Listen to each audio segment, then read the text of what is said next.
Okay, so you want to own a medieval mercenary company. You can already see it. A column of armored men on the road at dawn, banners up, armor polished so bright the Italians name you for it. Cities open their gates. Princes bid against each other for your sword. Every campaign ends with a share of somebody else's treasury. One number ruins the picture. In 1364, the Republic of Pisa paid the White Company 130,000 gold florins. Not to win a battle, not to break a siege, to not attack. And to understand what that number means, hold it next to what the men in that company actually earned. A mercenary cavalryman in 14th century Italy was paid about 6 florins a month, so a single payment, for doing nothing at all, was worth more than 20,000 months of a fighting man's wages. That is the entire business in one line. The fighting was never the business. The threat was. And nobody teaches you this. You can go through 12 years of school and never learn that the contracts survive, that these companies were, in cold legal fact, firms, that their men elected their own commander by vote, that their employers mustered them weekly to count heads like an auditor checking inventory, and that the single most profitable thing a mercenary company could do was to stand completely still and be paid to keep standing there. So let's build one from scratch, using the real contracts, the real pay scales, and the real payments made by real cities. Because by the end, you'll see that a mercenary company was never an army. It was a business whose only product was fear, and whose real enemy was peace. And you'll make 3 decisions that determine whether you die in a ditch or die a citizen of Florence with an estate and a pension. Start with the money, because you need one conversion in your head for everything that follows. The florin was a coin of about 3.5 grams of gold, and it was the closest thing medieval Europe had to a reserve currency. In the 1330s, it exchanged at roughly 36 English pence. In that same decade, an English farm laborer earned under 2 pence a day. Now, that is a cross-currency, cross-country comparison, and you should treat it as an approximation rather than an exact conversion. But it puts 1 gold florin at somewhere near 3 weeks of an ordinary working man's life. Which means that payment Pisa made, 130,000 florins, represents something on the order of 2.25 million days of human labor. Call it several thousand years of a working man's existence, handed over in gold, so that a body of armed men would go somewhere else. Keep that ratio. Everything in this business is a fight over that gap. So how do you start one? Here is the strange thing, and it inverts what you'd expect. You do not raise a mercenary company. A mercenary company is what is left over when a war ends. In 1360, the Treaty of Bretigny paused the fighting between England and France. And overnight, thousands of professional soldiers, men who had spent years learning the single skill of organized violence, became unemployed. Many of them were knights, with no lands of their own to return to. They had horses, they had armor, they had experience, and they had no income. They did not disband. They walked south over the Alps and sold themselves. That is your capital, a peace treaty somewhere else. Your startup cost is nothing, because the equipment and the men already exist and have nowhere to go. What you are actually doing is picking up an asset that another government has just written off. One of these bands called itself the White Company, and it got that name because its soldiers polished their armor obsessively, reportedly with goat bone marrow, until the whole column shone. The Italians called them the Compagnia Bianca. Stop on that detail, because it is not vanity.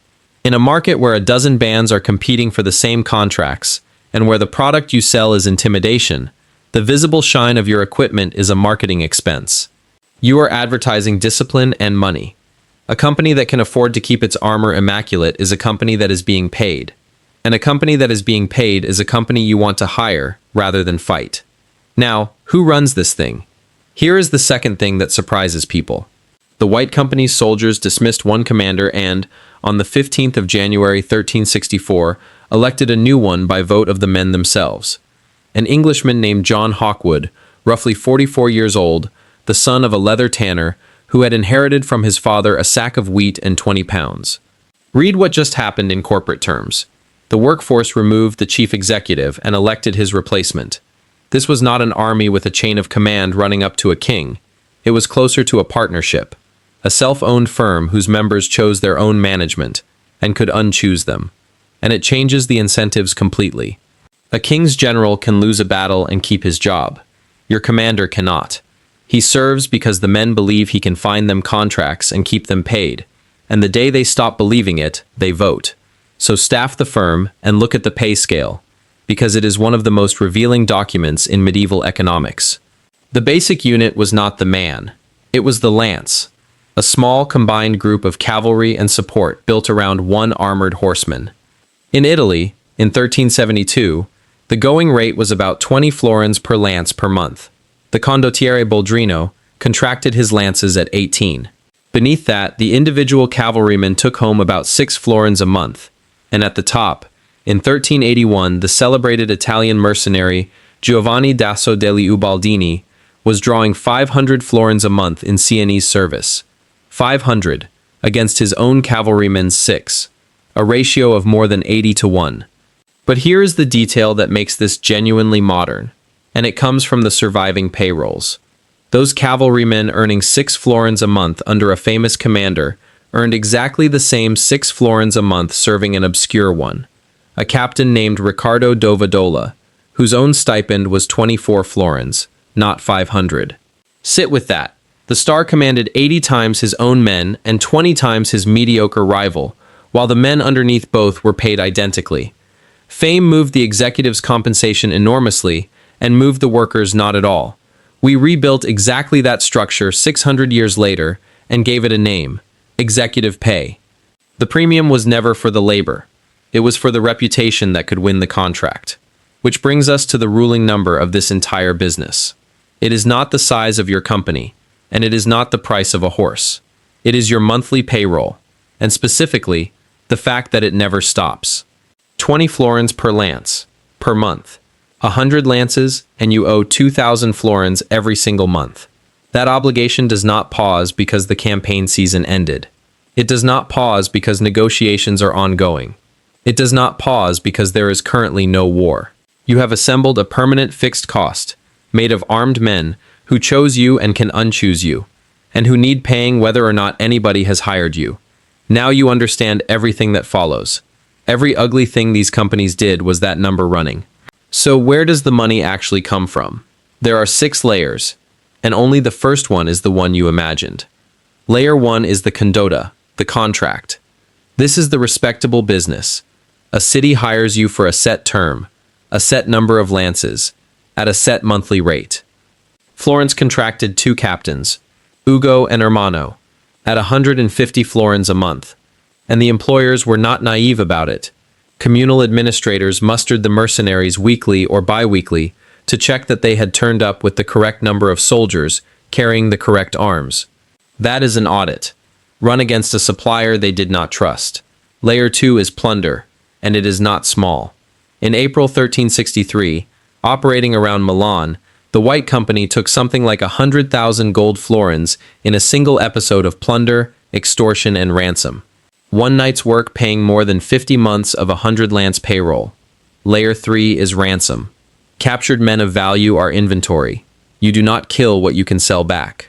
Layer 4 is the truce fee. The White Company at one point simply took money to declare a 5-month truce. You are being paid a lump sum to not do the job you were hired to do. Layer 5 is the retainer, and this is the one that makes the whole business work. Hawkwood collected annual payments, politely called pensions, from multiple cities at once, among them Lucca, Naples, and Milan. These were not salaries. They were standing payments to guarantee either that he would lead that city's forces or that he would refrain from attacking it if he did not. Understand what has been built here. That is recurring revenue. Multiple cities, paying every year, for a service consisting entirely of your continued absence. It is the single most efficient revenue line in the medieval economy. No travel, no casualties, no equipment wear, and it arrives whether you move or not. Layer 6 is the direct extraction. Pisa's 130,000 florins in 1364. In 1374, Florence paid the company 130,000, and in 1375, 200,000 more. And in that same year of 1375, while formally under contract to the Pope, Hawkwood took 130,000 florins and an annual pension from Florence to stand aside rather than attack it. Then collected roughly 30,000 more from Pisa, for the same guarantee, and comparable payments from Lucca, Siena, Bologna, and Naples. Look at the shape of that year. He was paid by the Pope to threaten Florence, paid by Florence not to carry it out, and paid separately by 6 other cities to leave them alone as well. Every party in the transaction paid. Nobody received anything except the absence of harm. That is the business. The expensive part was never the fighting. The expensive part is being the man everyone must pay. And the payments got so large that they broke the money supply. At one point, Siena owed the company 4,000 florins and did not have the gold. Italy was suffering a shortage of both gold and silver, so the city settled the debt in lettere di cambio, bills of exchange, paper credit instruments issued to a mercenary captain because the physical coin to pay him did not exist. These companies were being paid in financial paper before most of Europe had a banking system worth the name. Now, your first decision, and it is the one that defines what kind of firm you are under contract to a city. Its enemy approaches you privately and offers you a very large sum to stand aside. Take the contract money and fight, and you build the thing the market values most, a reputation for keeping your word. That reputation is what lets you charge a premium and collect retainers from cities who believe your guarantees mean something. Hawkwood, early in his career, built exactly this, refusing to abandon Pisa for a richer offer from a rival, or take the bribe. It is very often larger than the contract itself. It costs you nothing in casualties, and the men will love you for it, because a payment for standing still is a payment they collect without dying. Fight or take the money to stand still. Hold your answer, because the answer changes depending on something you do not control. Now the trapdoor, and it is the most counterintuitive risk in this entire series, because it is the opposite of what you would guess. Your existential threat is not a stronger army, it is peace. Go back to the ruling number. Your payroll runs every month regardless, and your entire product, the reason anybody pays you at all, is the credible possibility of violence. When the wars stop, your revenue stops instantly, and your costs do not move at all. So watch what a company must do in that situation. It cannot disband, because the men are the asset, and once dispersed they cannot be reassembled. It cannot wait, because it cannot afford to wait. It has exactly one asset that generates income without an employer, the threat itself. And so it turns on the countryside. It extorts the cities. It becomes, functionally, a protection racket. Not out of malice, but because 100 lances at 20 florins a month is a machine that must be fed. And in peacetime, the only thing left to feed it is fear. Historians of the period put it bluntly. Mercenaries took little heed of their contracts and regularly returned for more loot. And employers knew it. The condata system, the formal contract with set terms, limits, and payment schedules that Hawkwood helped pioneer, exists precisely because cities were trying to bind a supplier they could not control, whose incentive to break the agreement grew every month the fighting failed to arrive.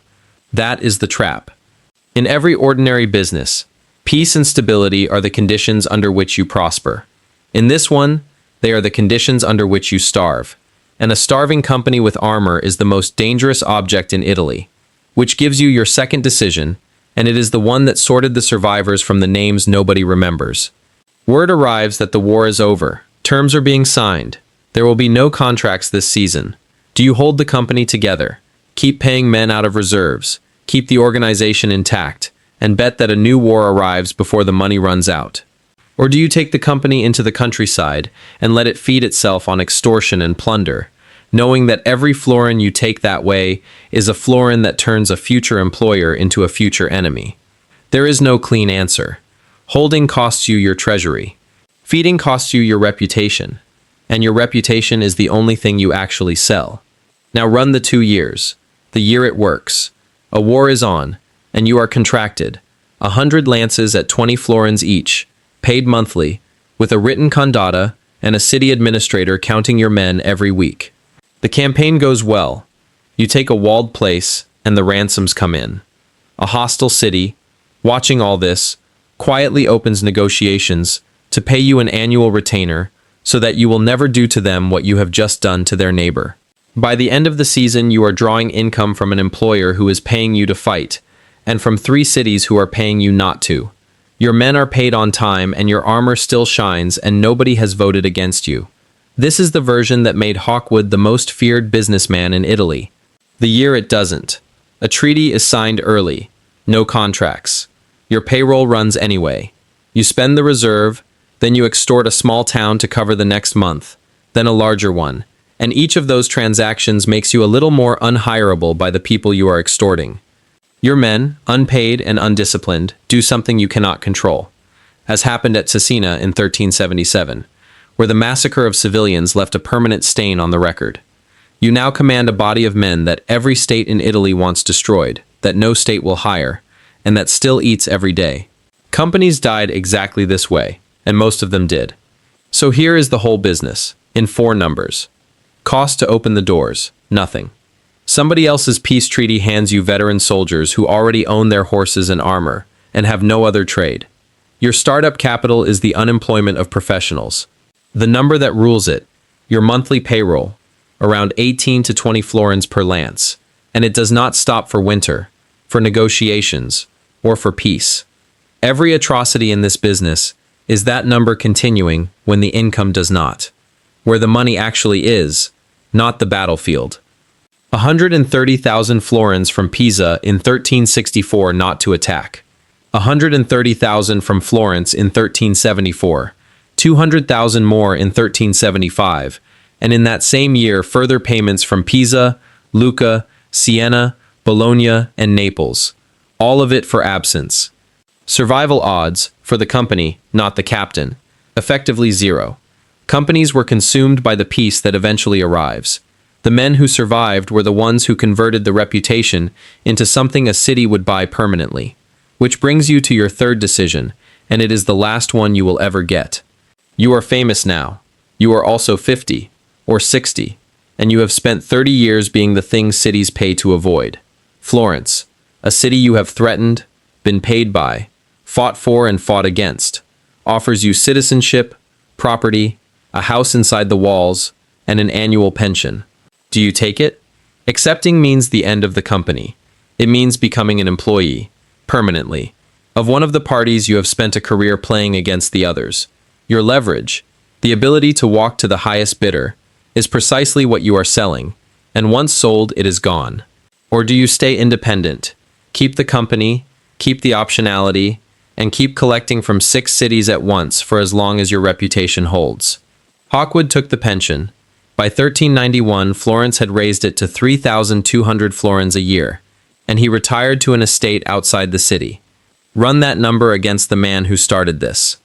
3,200 florins a year, against a cavalryman's 6 florins a month, paid to a tanner's son whose entire inheritance had been a sack of wheat and 20 pounds. His funeral monument was painted onto the wall of Florence's own cathedral, and it is still there. But notice what actually survived, because this is the real lesson of the trade. The company did not the White Company, not any of them. The firm was always a temporary structure held together by the next contract. What survived was one man's reputation, converted at the very end into citizenship, land, and an annuity, sold to the city he had spent a decade extorting. So if you do put that column on the road at dawn, understand what you actually own. You do not own an army. You own a monthly obligation to a few hundred armed men who elected you and can replace you, whose value depends entirely on the world staying violent, and whose most profitable possible action is to be paid, over and over, to do nothing at all. Get it right, and the city that once paid you to stay away will bury you in its cathedral. Get it wrong, and you are a starving company in a countryside that has nothing left to give, wanted by everyone, employable by no one. And if the idea that the real product here was never the violence but the credible threat of it, that these men were paid most handsomely for standing perfectly still, just landed for you, then you already understand the thread this whole channel pulls. The same idea explains businesses 400 years apart. Subscribe, and you'll get the next one.